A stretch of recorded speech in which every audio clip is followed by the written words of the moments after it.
En las predicaciones se habla de la moral, de la fidelidad y del respeto por el matrimonio.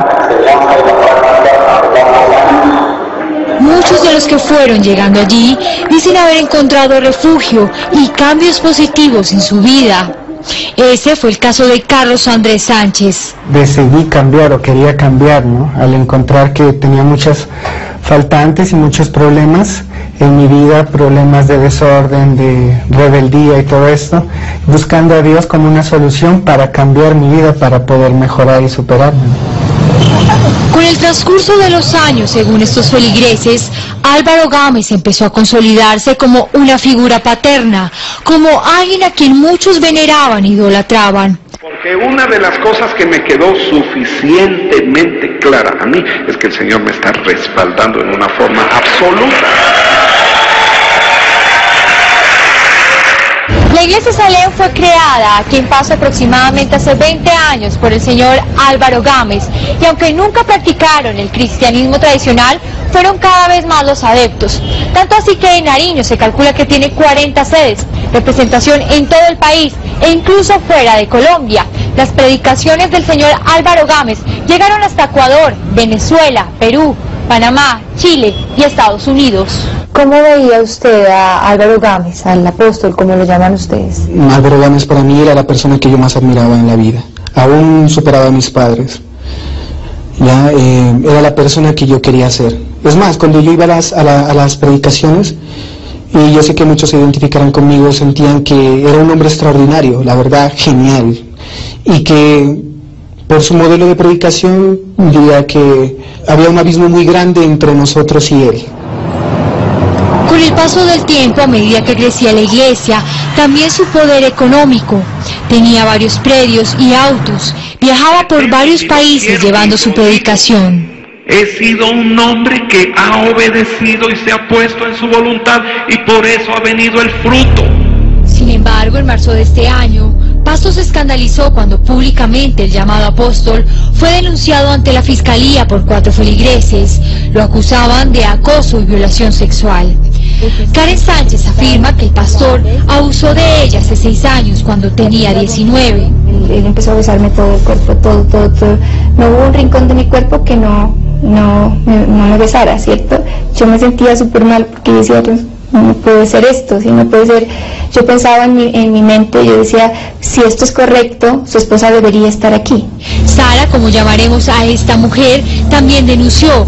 Según ella, los abusos ocurrieron hace 4 años, tenía 22. Me dijo, vení con ministro, me dijo. Entonces llegó, me abrazó, es que el Señor quiere que beba de la leche espiritual que ella tiene.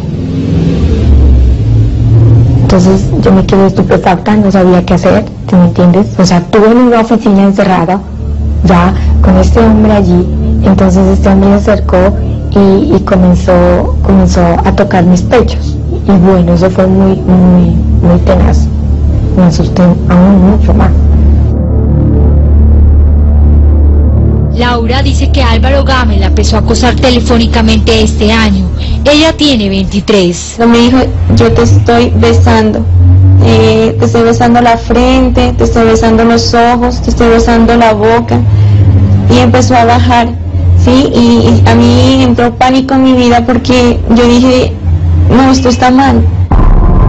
Y siguió, te estoy besando los senos, te estoy besando las piernas. Y me dijo, en este momento te estoy penetrando. Sin embargo, hay otra feligres que asegura que el acoso iba más allá.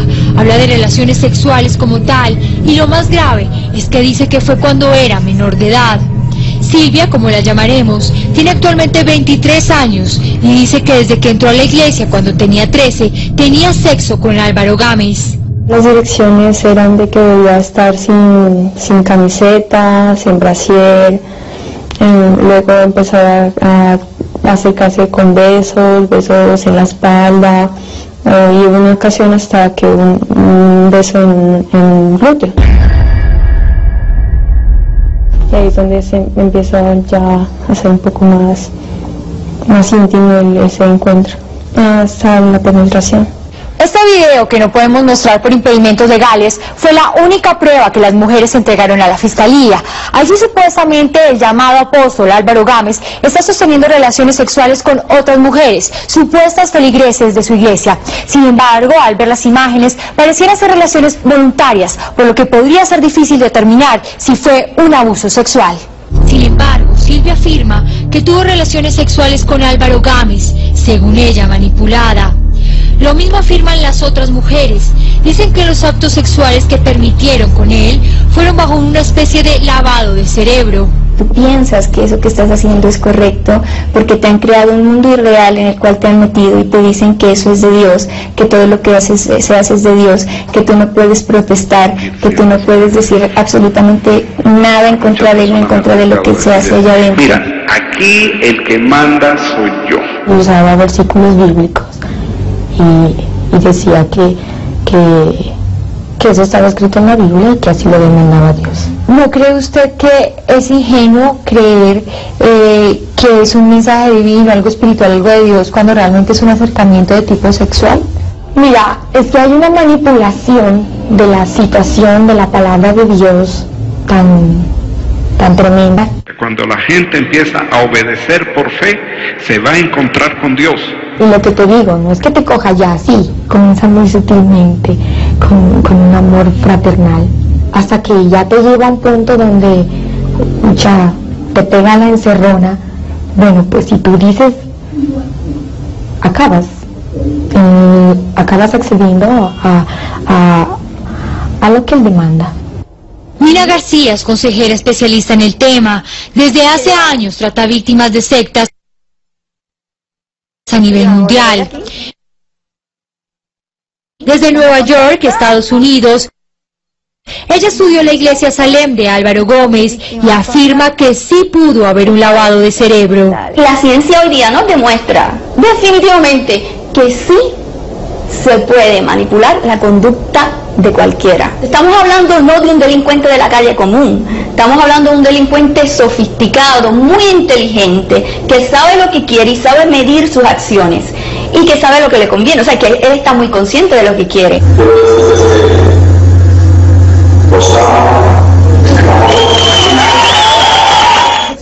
Según Mirna, la forma de actuar de Álvaro Gámez en su iglesia coincide con unos patrones típicos de líderes sectarios cuyo único fin es manipular para conseguir beneficios propios, respaldándose en Dios y en la Biblia. Nos referimos a la cualidad esta que tienen las personas para poder persuadir, ver cómo te pueden, qué te tienen que decir para que tú los apoyes, para que los sigas. Es precisamente las cualidades que poseen los políticos, que saben cómo agarrar a las personas, cómo leer a las personas, cómo leer la personalidad, o sea, qué tengo que decir, qué tengo que hacer para que esta persona haga, me apoye y me siga.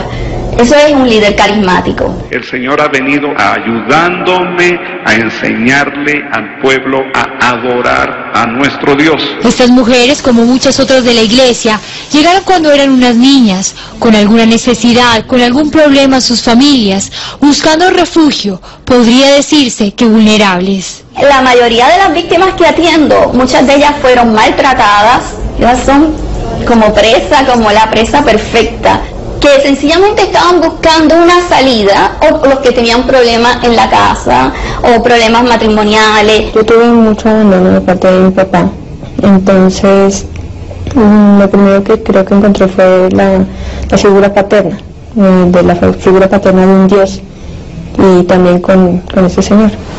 Estar ahí es apartarse de todo. Yo siempre estaba metida en la iglesia, siempre. Mi familia nunca me miraba en la casa. Sí, y la relación, uno no podía tener amigos que no sean cristianos, uno no podía salir. Ni que Dios lo ame, aunque no lo ame su papá, su mamá, sus hijos. Si el amor de Dios está en ti, hay más que suficiente para tu vida. Cuando tú estás dentro, tu vida está controlada. Tú no puedes hacer nada sin antes consultar. Tú no puedes tener una relación sin antes consultar. Tú no puedes aceptar un trabajo sin antes consultar. Tu vida está completamente controlada. Según Mirna, el control es una de las formas de empezar la manipulación. Ellos solamente se tienen que adaptar a este mundo mío, no se tienen que adaptar ya al mundo real. Ya no se pueden adaptar, desarrollan una incapacidad para adaptarse al mundo real. Karen, Sara, Laura y Silvia dejaron sus estudios o trabajos para empezar a servir a la iglesia. Recibían un pequeño sueldo y deseaban ascender allí.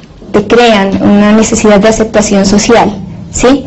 Es decir, hay lugares de preeminencia, hay lugares de prestigio, hay lugares donde la gente te honra o te quiere solamente porque tú estás en una posición. Dentro de la iglesia, los cargos importantes los ocupaban las mujeres.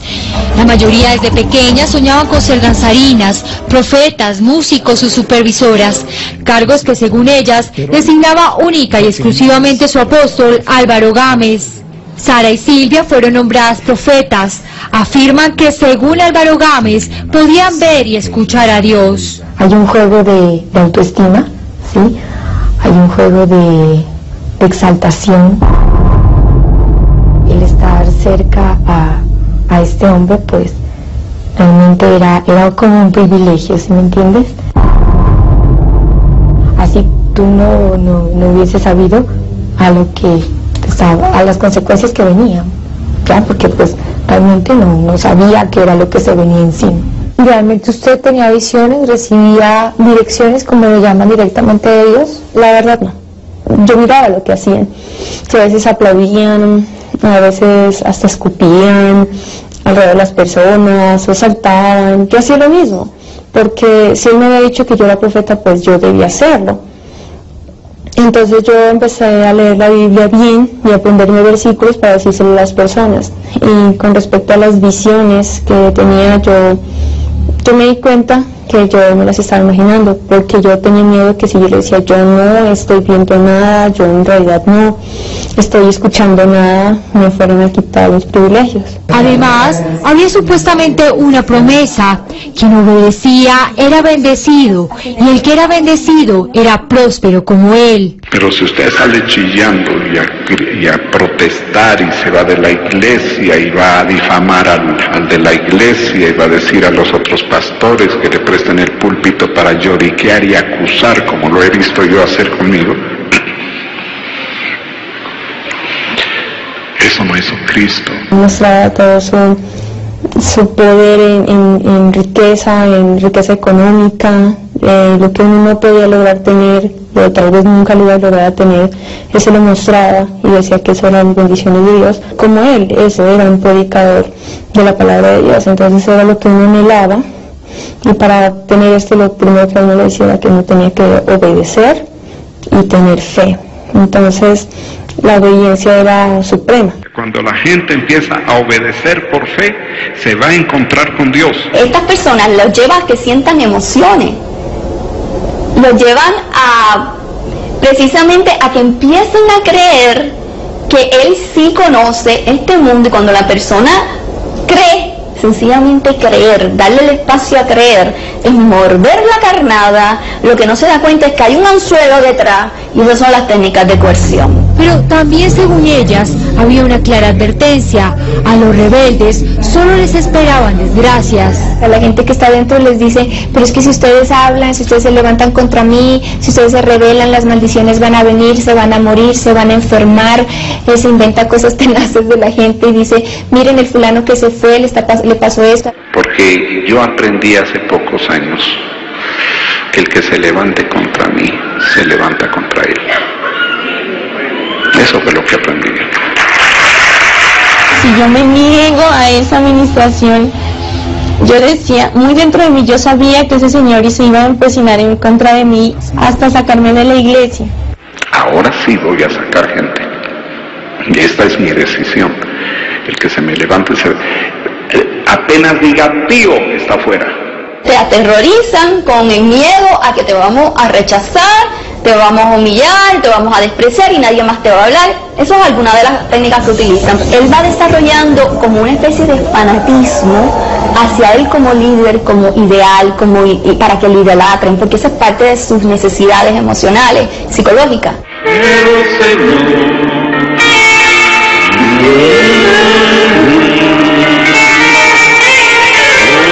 Por eso, afirman que cuando su líder se acercaba sexualmente, ellas no podían decir que no.